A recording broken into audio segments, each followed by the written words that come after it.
السلام علیکم ورحمۃ اللہ وبرکاتہ۔ حضور غوث اعظم رحمۃ اللہ علیہ کا حلیہ مبارک۔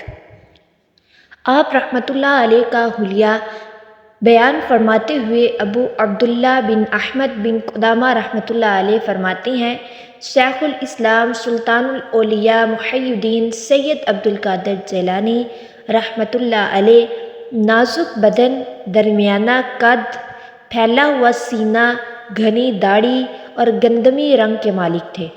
آپ رحمۃ اللہ علیہ کی بھویں ملی ہوئی تھی، آواز مبارک بلند اور چہرہ نہایت ہی خوبصورت تھا۔ آپ رحمۃ اللہ علیہ نہایت ہی ذہین تھے۔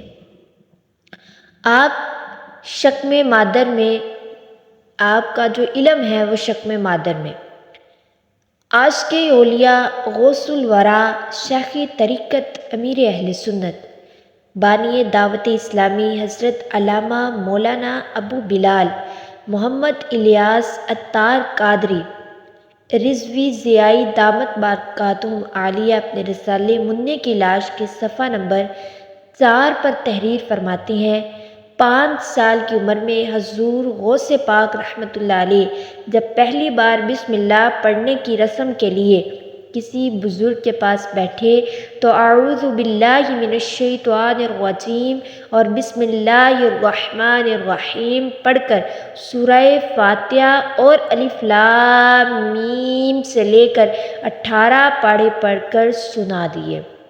ان بزرگ نے کہا، بیٹے اور پڑھیے۔ فرمایا، بس مجھے اتنا ہی یاد ہے، کیونکہ میری ماں کو بھی اتنا ہی یاد تھا۔ جب میں اپنی ماں کے پیٹ میں تھا اس وقت وہ پڑھا کرتی تھی، میں نے سن کر یاد کر لیا تھا۔ سبحان اللہ، سبحان اللہ۔ آپ رحمۃ اللہ علیہ جو تھے وہ چھوٹے ہی تھے کہ آپ رحمۃ اللہ علیہ کے والد محترم حضرت سید ابو صالح موسیٰ جنگی دوست رحمۃ اللہ علیہ انتقال فرما گئے۔ آپ رحمۃ اللہ علیہ کے نانا جان حضرت سیدنا عبداللہ سومعی رحمۃ اللہ علیہ نے آپ رحمۃ اللہ علیہ کی پرورش فرمائی، جو کہ جیلان شریف کے بزرگوں میں سے تھے اور نہایت متقی و پرہیزگار بھی تھے۔ انہی سے حضور غوث پاک رحمۃ اللہ علیہ نے ابتدائی تعلیم و تربیت حاصل کی۔ حضور پر نور محبوب سجانی شیخ عبد القادر جیلانی سے کسی نے پوچھا، آپ نے اپنے آپ کو ولی کب سے جانا؟ ارشاد فرمایا، میری عمر 10 سال کی تھی۔ میں اپنے گھر سے مدرسے میں پڑھنے جاتا تو فرشتوں کو دیکھتا جو لڑکوں سے کہہ رہے ہوتے تھے، اللہ پاک کے ولی کے بیٹھنے کے لیے جگہ کشادہ کر دو۔ سبحان اللہ۔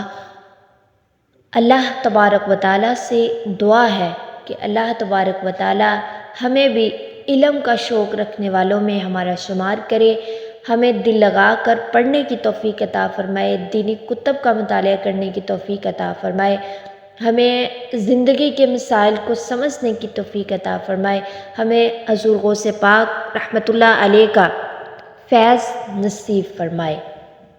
آمین ثم آمین۔ اللہ تعالیٰ میرا اور آپ سب کا حامی و ناصر ہو۔